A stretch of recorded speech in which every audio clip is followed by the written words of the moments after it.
Olá pessoal, tudo bem? Espero que estejam todos bem. Bom, vamos a mais uma aula, mais uma videoaula, agora sobre o conceito de funções. Provavelmente vocês que estão no primeiro ano já estudaram isso em algum momento da vida de vocês, no nono ano, provavelmente.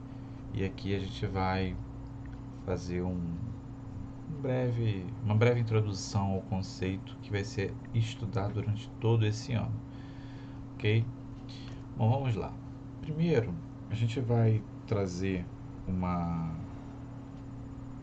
uns exemplos, né, de onde é utilizado a ideia, né? Bom, primeiro, funções. A função estabelece relações entre grandezas mensuráveis, tá?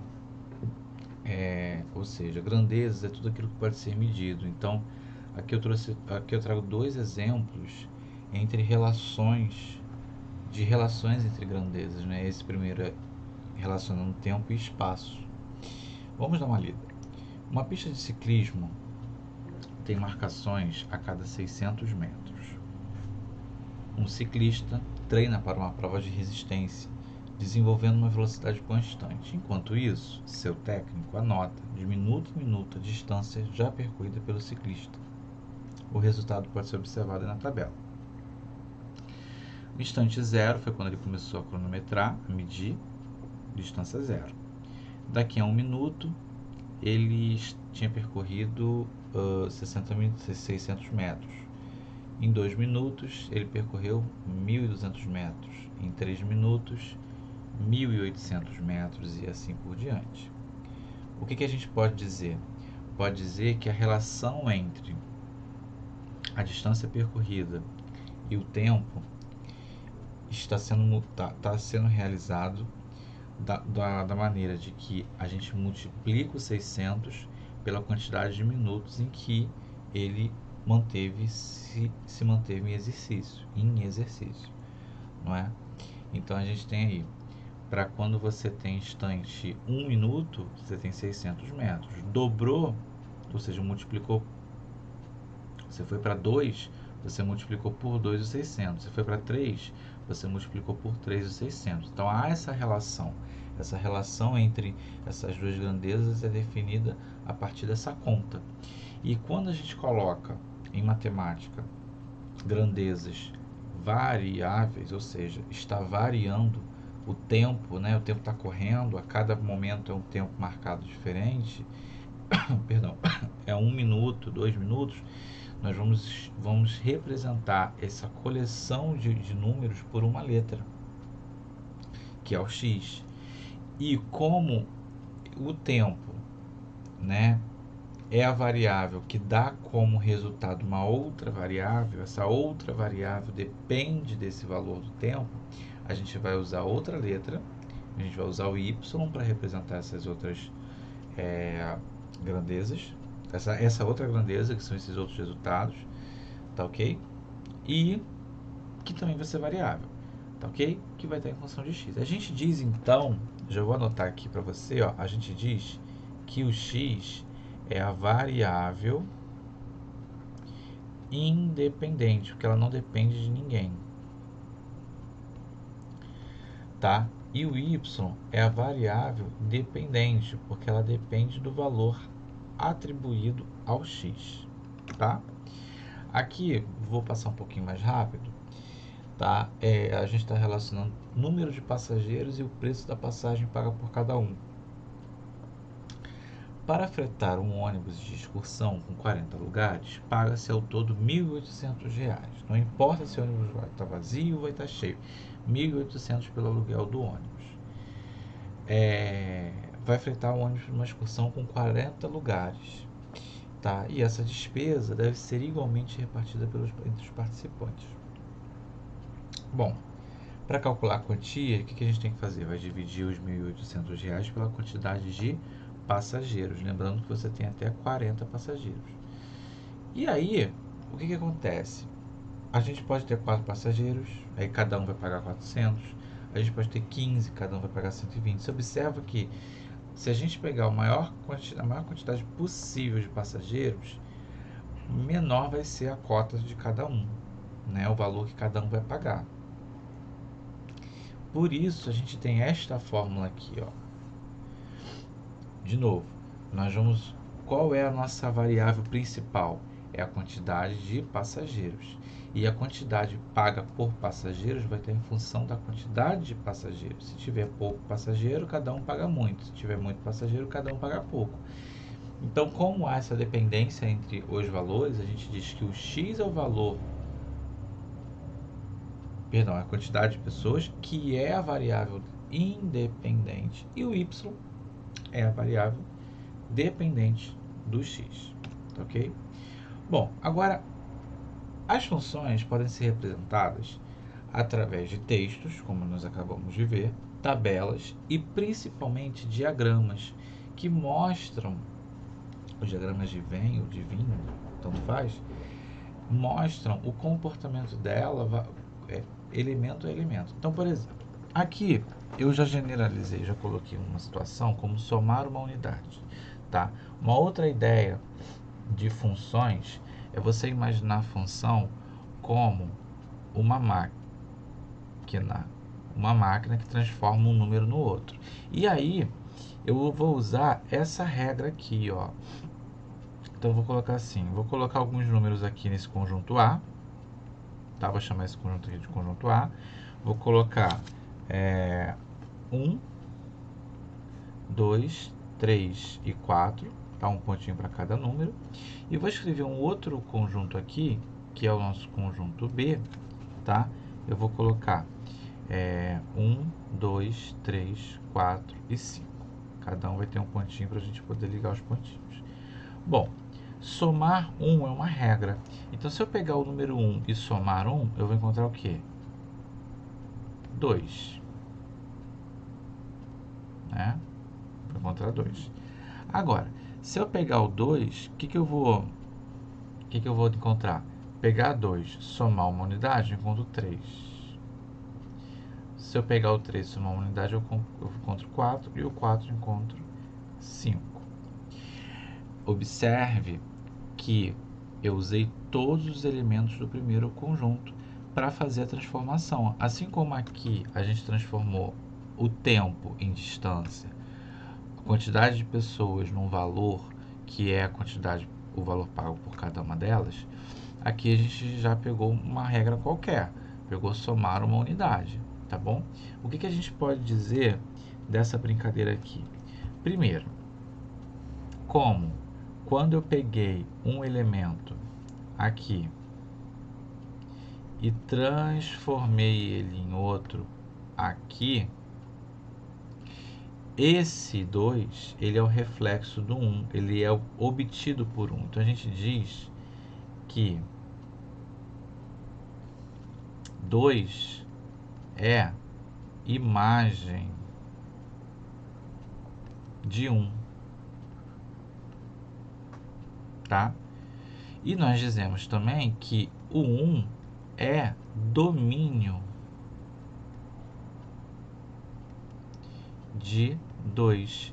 E isso acontece com qualquer que seja o elemento do conjunto A. Então, por exemplo, o 4 é imagem de quem? O 4 é imagem do 3. E o 3 é domínio do 4. E por aí vai, tá bom? Bom, observe que eu tive cuidado não, eu defini uma função aqui, somar uma unidade, e vocês observem que para cada elemento do domínio tem um respectivo e único elemento em B.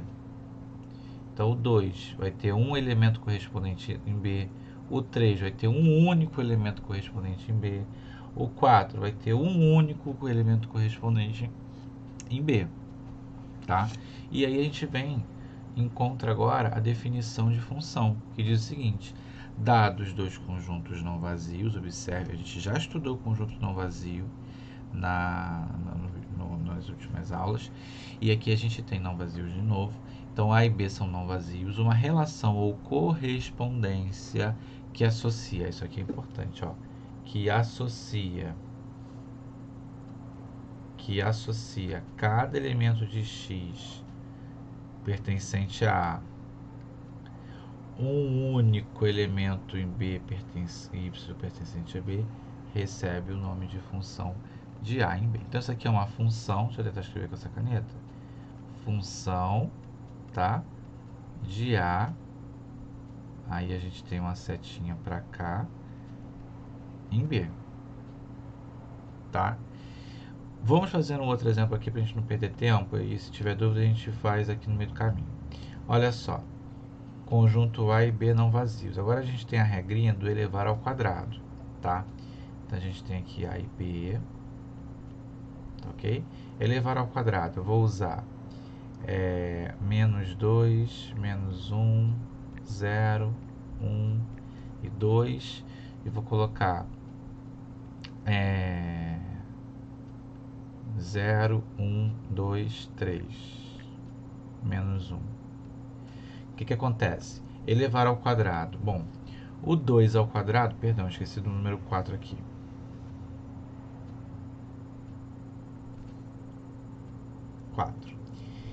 O 2 ao quadrado, o menos 2 elevado ao quadrado, ele vai nos dar 4.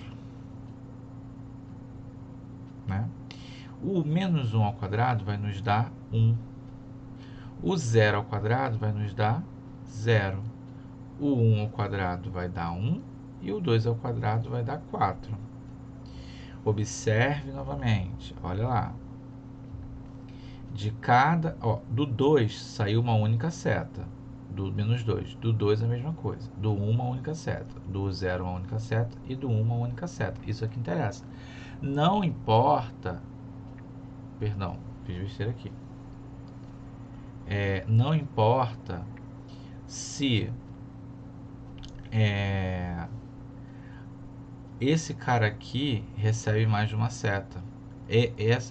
Por exemplo, um elemento da imagem seja a imagem de 2 domínios, não tem problema. Um cara pode ser imagem de mais de um domínio. Agora, um domínio não pode ter mais de uma imagem, tá? E é isso que está falando aqui, ó. Cada elemento de A associa cada elemento de A a um único elemento de B. Tá aqui, tá bom? Então daqui sai uma única reta, uma única coisa de cada, e aqui recebe, enfim, né? Sem muita regra, vai ter regra nos tipos de funções que a gente vai ver mais pra frente. Agora, a notação, né? O que vem a ser a notação? No caso da somar a unidade, o que aconteceu? A gente tem uma notação assim, ó. F de A setinha B está dizendo que a função é definida relacionando o conjunto A com o conjunto B, tá? Como? Bom, y igual a f de x, porque y é o valor obtido em função de x, definida como somar uma unidade. Pego o número e some uma unidade. Elevar ao quadrado, a mesma coisa. Essas são as notações de função. Quando a gente escreve f, dois pontos, a setinha para o b, a gente está dizendo que o a é o primeiro conjunto, o b recebe as relações do a, e como é que elas recebem?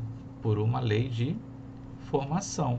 E essa lei de formação é elevar ao quadrado. Então, eu pego o número e elevo ao quadrado e encontro y. Essa é a notação que nós vamos utilizar daqui para frente.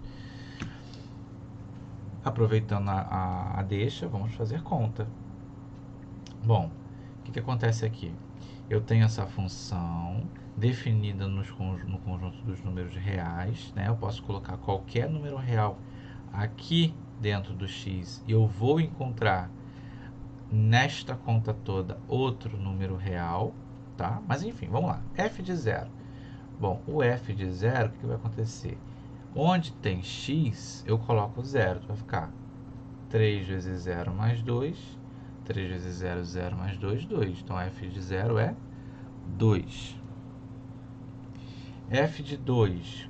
Vamos lá, no lugar do x eu coloco 2. 3 vezes 2 mais 2 vai dar 6 mais 2, que é 8.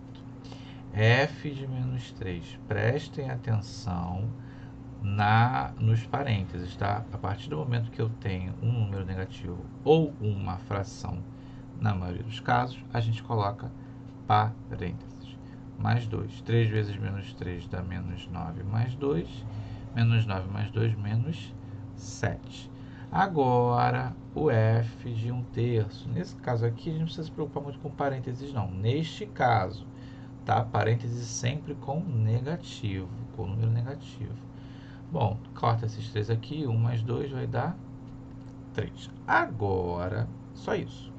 Determine f de 0, f de 2. É só substituir o número que está dentro do parênteses. Quer dizer, substituir o x pelo número que está dentro do parênteses. Agora, o que nós fizemos aqui? Antes de eu ir para o exercício seguinte, o que nós fizemos? Nós calculamos. Vou escrever aqui, ó. Nós calculamos as imagens da função em cada um desses pontos. Em cada um destes pontos. Que pontos? Ora, x igual a 0, x igual a 2, x igual a menos 3 e para o x igual a 1/3. Agora eu quero o contrário. Agora eu quero saber qual é o valor de x quando o y é menos 7. O que eu vou fazer? Ou y ou f de x, tanto faz. O que eu vou fazer?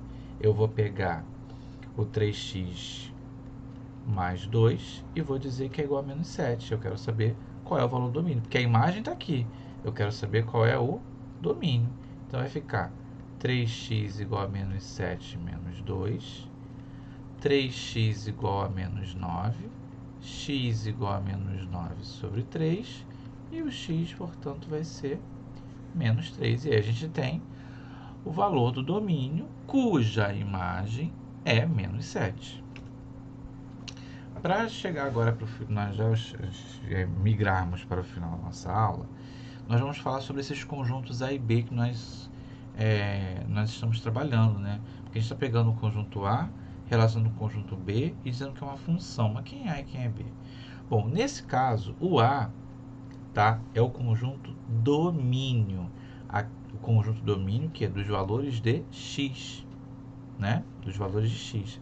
E o conjunto B é o conjunto contradomínio onde o y está presente.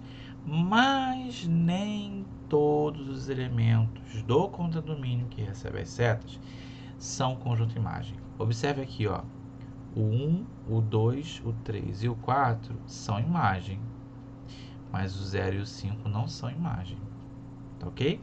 Ou seja, o conjunto imagem da função está contido no contradomínio da função,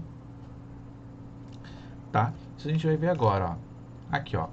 Seja f de A em B uma função. Conjunto imagem da função é o subconjunto do contradomínio, tudo que eu falei. A imagem de f está contida no contradomínio de f.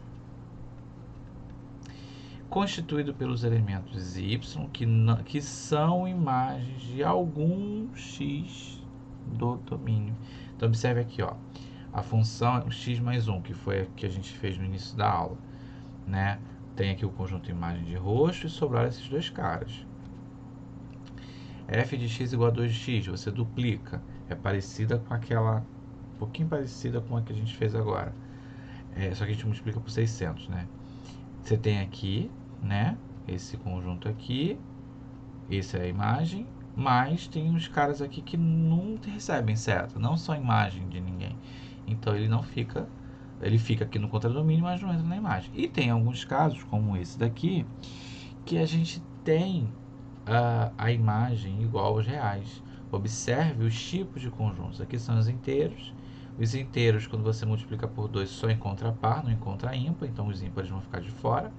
E de reais para reais, qualquer número real que você colocar aqui no lugar do x, você vai encontrar um número real. Então, o conjunto contradomínio, que nesse caso é o conjunto dos números reais, ele vai ser igual. Então, nesse caso aqui,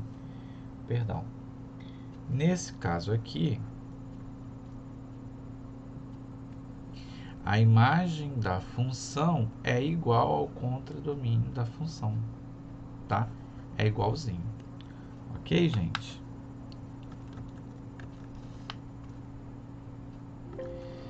Bom, eu encerro por aqui a nossa pequena videoaula. Na próxima aula a gente vai falar mais um pouco sobre o domínio, tem umas peculiaridades aí, mas na aula de hoje eu queria só deixar essas poucas informações para vocês entenderem com mais calma, ok? Fiquem na paz, espero que vocês tenham gostado e até a próxima.